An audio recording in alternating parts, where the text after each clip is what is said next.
وایي د پرونو پرې خدای دا دعوه کول چې د افغانستان څخه دلته دهشتګرد راوړي پټاونه کوي د افغانستان لا خدا د تا پر موږ وتړله نو دا دهشتګرد څوک پټاونه کوي یا دلته ماله دهشتګرد راځي جیلاني خان مسکین د دا ښار سړی و په هغه وخت خو هغه په پرلت کې نه و ناست هغه چا شهید کړي په دا ښار کې شهید مولا حنیف صاحب د دا ښار سړی و په پرلت کې به نه و ناست هغه چا شهید کړي نو یوه خبره موږ دا پوسټو والا ته کوو معززه کسان دي ذمهواره کسان دي چې هغه غلط پوسټونه کوي یا غلطې افواوې کوي چې په ډي سي آفیس کې سودا شو د پلانه د بستانه ده زه خو دا د سودا په نامه و شرمېږم دلته څوک سودا کوي پر څه شي سودا کوي نو موږ هغه پوسټو والا ته دا وایو چې یا به پر دا لار باندې شناخته کارټو تذکره ایلایي یا به د دا ځای څه موږ په مرګ ولاړېږو په دا خبره کې هېڅ شک نشته یا به مرګي یا به شناخته کارټو تذکره یي موږ به باډر له ځو راځو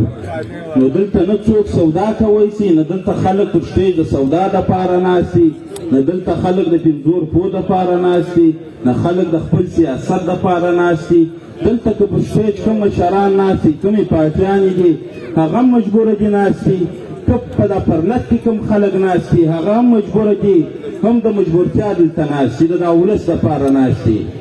خو زه دغه پوسټو والا ته وایم چې ظالمه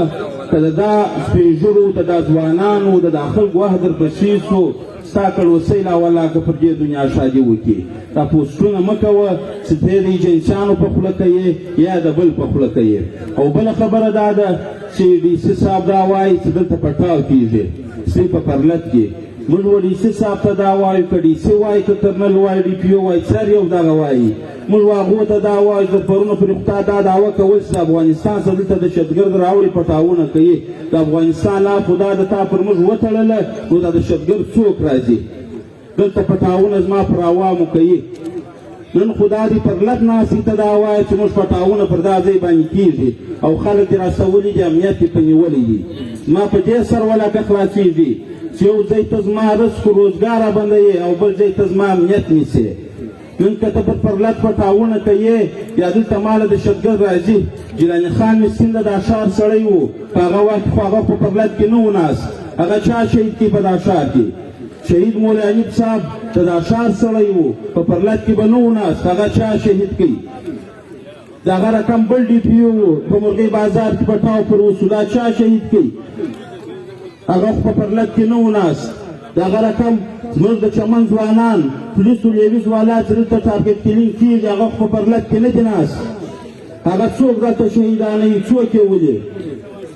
نو زه و ډي پي او و ډي سي ته دا وایم چې دا تا کومه پالیسي شروع کړې ده د پرونو پورې تا دا هم ویله چې موږ ستاسو په حق یو نن بیا ته برته ما ته په دې دمکۍ راکوې چې دلته پټاونه کېږي پټاونه 20 کاله پر موږ وسو زمیني و هوایي پټاونه وسو انشاءالله د هغه پټاو رنګ راوړي دلته چې موږ راځو د اولې ورځې تر اوسه پورې زه خپله په اوداسه راځم چې موږ چیرې شهادت غواړو په دا ځای کې دي په دا ځای کې موږ د شهادت دپاره ناست یو که ته په دې زما ولس بیروې یا زما سپین ږیري ځوانان بیروې دا هربه دې والله که استعمال چې 20 عربي دې نور استعمال کې خو نن دلته پر ما پټاونه کېږي خو زه به تا ته دا ووایم که نن پر ما پټاو کېږي هم زما قاتل ته که پرون را باندې کېدی هم زما قاتل که سبا را باندې کېږي هم زما قاتل ته دا ته چې دلته پر ما پټاو کوې چې دا کوم بم راځي دا ماله د لاهوره څه راځي دا ماله د پنډۍ څه دا ګمان راځي دلته زما پر ولس باندې پټاویږي که اوس دلته موږ څه خبره کوو